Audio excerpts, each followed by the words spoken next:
Okay, so I'm going to be reading stage directions, and Riley, if you could read the main character, Jen, and just feel free to really be yourself. Like, as I said, I wrote it for you. Awesome. Act 1, The Cliffs. Exterior dark cliffs, an angry sky.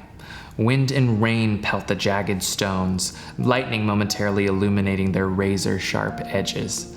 A family of trees does their best to clutch the thick, soaked ground as they are whipped to and fro in the unrelenting storm. Through the fury of branches, we see a flickering light in the window of a lone, crooked hut.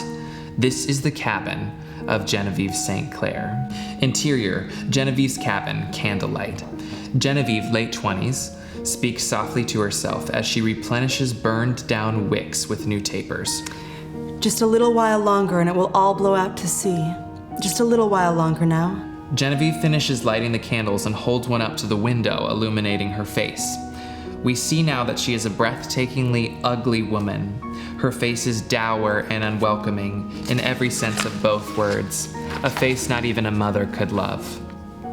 Soon I'll be able to see the sun shine again. She smiles a hideous smile. And feel the grass between my toes. Close up on Genevieve's feet. They are gnarled, hideous, and huge.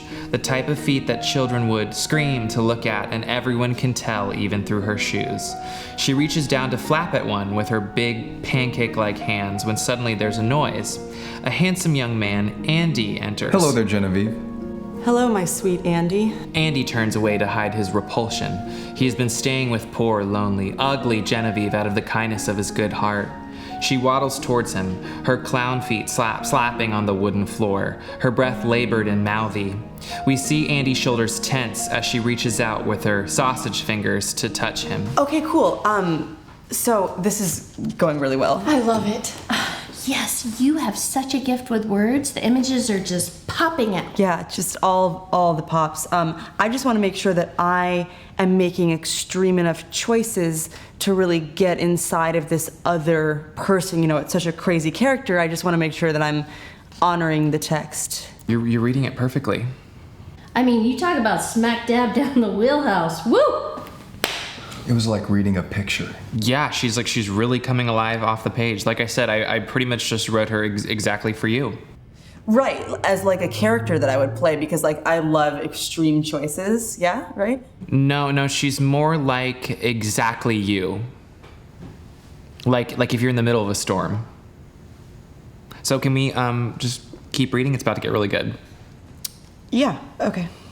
Andy turns to see Genevieve standing before him, her awful features somehow made worse in the unforgiving firelight. He is confused as she awkwardly struggles with her ratty, filthy shawl, but a piteous expression washes over his face as he finally recognizes her repulsive attempt to seduce him.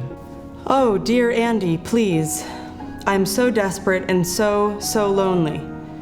Do you think anyone in the whole wide world could ever love a hideous stumpwater witch like me? Oh, Genevieve. No. But here I am anyway, because my mother pays me to be nice to you. Now please put your shawl back on and cover up those crickety old vulture bones you call shoulders. Okay, cool. Sorry. So what happens with this? Where is this going? What do you mean? Is it like the spell is broken and my true form is revealed? Like there's like a transformation? No, there's nothing cliche like that. But there is a part later where half of Genevieve's crusty old face falls off, and we find out that she's rotten inside. Like she's literally rotting inside of her body and soul. Ooh. Very good. Genevieve pulls her nasty, rancid shawl over her hunchback and hobbles away from Andy. He chokes on the stench she leaves behind and rushes to open a window, that stench that permeates every room she enters, forever defiling everything she touches with her reeking death stink. Daniel. What? I mean, seriously? I'm sorry, but how am I supposed to read this and not be offended? What do you mean? Yeah, I'm confused.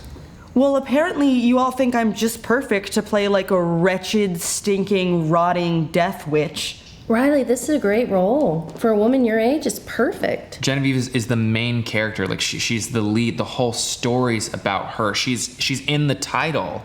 You are in the title. It's called Genevieve's Wretched Rotting Face, the Riley Rose Critchlow story. Ooh. It's a great title.